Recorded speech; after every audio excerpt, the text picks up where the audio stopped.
Welcome to this explainer. We are literally standing right on the edge of a fundamental, paradigm-shifting transformation in how machines interact with our reality. For decades, the dream of a truly useful, general-purpose robot, one that can genuinely understand and manipulate the physical world around it, has felt, perpetually stuck in the distant future. It's always been 10 years away, right? But as you're going to see today, that timeline has aggressively accelerated. We're moving from highly programmed, specialized, rigid machines to generalized, adaptable physical agents, and it's happening right now. Okay, let's dive into this. Take a look at this powerful statement from Pete Florence, the CEO and co-founder of the $2 billion startup Generalist. He previously earned his PhD at MIT, was a senior scientist at Google DeepMind, so he definitely knows his stuff. He says, it feels like we are in the GPT-3 era for robotics models. I mean, think back to when GPT-3 first dropped. It was that mind-bending moment where large language models suddenly crossed a threshold into commercial viability. They showed us a glimpse of a wildly different future. Florence is basically telling us that robotics has just crossed that exact same threshold. We're entering a hyper-accelerated new era. So I want you to ask yourself a question. What does it actually mean to apply AI to the physical world? We are all so incredibly used to AI living behind glass, right? Generating digital text on a screen, writing some Python code, maybe creating some cool images. But imagine grabbing that same deep, adaptable reasoning capability, pulling it off the screen, and giving it physical action in the real world. We're talking about an AI that doesn't just calculate, but literally touches, moves, and reacts to completely unpredictable physical environments in real time. Section 1. The robotics data bottleneck. This is the core problem that held the industry back for years. To really understand the brick wall this industry hit, picture walking into a top-tier university or industrial robotics lab just a couple of years ago. You'd see this honestly kind of absurd reality. You'd have these million-dollar, hyper-advanced robots just sitting there, perfectly still, doing absolutely nothing for most of the day. Researchers were entirely focused on trying to design smarter systems by engineering incredibly complex hardware and these really clever programming tricks. But, as Florence realized, it's just like kids playing or machine learning algorithms processing text. You need massive amounts of experience to learn. You need data. And these stationary, million-dollar robots, they were collecting zero data.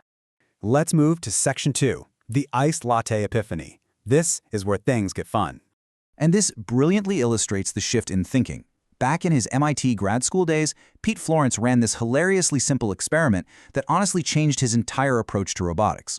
First, he strapped a GoPro to his head to collect first-person, egocentric visual data. Then, to emulate really simple, crude robot grippers, he grabbed two Irwin quick grip clamps. The kind you'd use for woodworking in your garage. With these clunky clamps in his hands, he navigated his lab to make an iced latte on what he called hard mode. He opened the freezer, poured out ice cubes, refilled the ice tray, because, as he joked, his wife trained him well, opened a totally new box of Nespresso capsules and operated the machine. And he did it all perfectly. The results of that quirky experiment highlighted a huge divide in the robotics world. On one side, you have the traditional obsession, mechanical complexity. Folks trying to build multi-million-dollar, perfect five-finger robotic hands that perfectly mimic human biology. But on the other side, you have scaled intelligence. This is the idea of pairing very simple mechanical grippers, like those woodworking clamps, with a massive human-level AI brain. Florence realized that the marginal returns for scaling brainpower are vastly higher than pouring money into mechanical complexity. Think about it. If the brain is smart enough, it can totally figure out how to use crude, simple tools to accomplish incredibly complex physical tasks. Section 3. Defining embodied intelligence. What happens when brainpower beats out hardware? So the crucial point here is defining exactly what embodied intelligence means, just so we aren't throwing around buzzwords. It isn't just a chatbot that can write a poem. It is any type of intelligence that doesn't just exist digitally, but has a physical body allowing it to physically observe its environment and autonomously choose how to act within it. It's the bridge between an AI recognizing a coffee cup in a photo and a physical robot actually reaching out, adjusting its grip for the weight of the ceramic, and picking that cup up without spilling a drop. Section 4. Scaling laws meet robotics. So Florence and his team at Generalist, they realized they could take the scaling laws that make large language models so powerful and apply them directly to the physical world. But here is the massive challenge for robotics. Companies like OpenAI or Anthropic, they can just scrape the internet for quadrillions of words to train their models. You can't just download physical interaction data from the web. You literally have to physically generate it in the real world. Generalist's recipe for success is to have humans collect hundreds of thousands, even millions of hours of incredibly varied physical interaction data. Then they pre-train a massive foundation model on all of it. Finally, they close the loop. They test the model, figure out exactly what new physical data it needs to get smarter, and rapidly feed that back into the training cycle. Section 5. Emergent Skills and Mastery.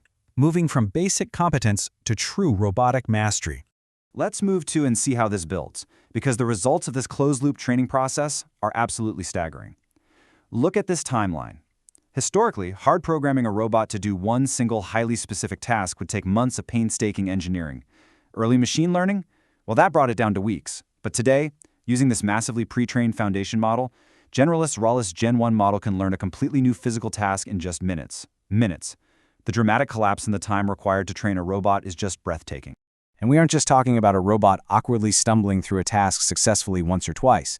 Generalist is now achieving a 99+% reliability rate, what they actually call mastery speeds, on completely new tasks using just one single hour of robot training data. Seriously, 99%. That level of efficiency and bulletproof reliability is exactly what transitions a piece of technology from a cool, glitchy lab experiment into a commercially viable product that's ready for the real economy. Now, what's really interesting about this slide is the unexpected emergent capabilities happening inside the model. Just like LLMs suddenly developed reasoning skills they weren't explicitly coded for, these robots are showing completely unprogrammed emergent properties just by watching physical data. First, they display spontaneous ambidexterity. This means researchers teach the AI a task using only a right hand, but if the robot finds itself in a physical position where using the left hand makes more sense, it just spontaneously uses its left hand. No one told it to do that. Second, intuitive tool use. It can use tools it's never seen before because it grasps the underlying concept of the task. And most importantly, improvisational intelligence. If someone unexpectedly moves a chair or bumps the workspace mid-task, the robot doesn't just air out and crash, it creatively adapts on the fly and figures out how to finish the job. Section 6. Building the Physical Future. And it's arriving in the late 2020s. Pete Florence initially thought this tech would really matter in the 2030s. But this hyper-accelerated timeline means it's going to disrupt our economy much, much sooner. Think about physical bottlenecks in scientific research. Florence used to research solar cells, which was heavily bottlenecked by just how fast a human could run physical tests. Now, cheap, general-purpose robots can turn any standard lab into a massive, high-throughput facility running experiments 24/7. This is going to amplify skilled labor like crazy. Imagine a small business owner in the trades deploying a fleet of robots to 10x their output. It is the exact catalyst we need to drive massive, cost-effective economic reindustrialization completely unconstrained by human labor shortages. Which brings us to a really fascinating shift in the human role. Just as AI coding tools are turning software engineers from people who write every single line of code into managers who review AI-generated code, the physical world is next. The bottleneck shifts from humans doing the actual physical labor to skilled tradespeople and experts providing intelligent review and management. You become the conductor, orchestrating the physical robotic agents that are doing the heavy lifting. The era of the general-purpose robot isn't a sci-fi movie decades away, folks. It is being trained in labs right now, learning in minutes instead of months. So, I want to leave you with this question as we wrap up this explainer. When the barrier to physical creation drops to near zero and you have a fleet of highly intelligent, adaptable robotic assistants ready at your command, what would you build? Thanks so much for joining me, and keep your eyes on the physical world. It is absolutely about to change.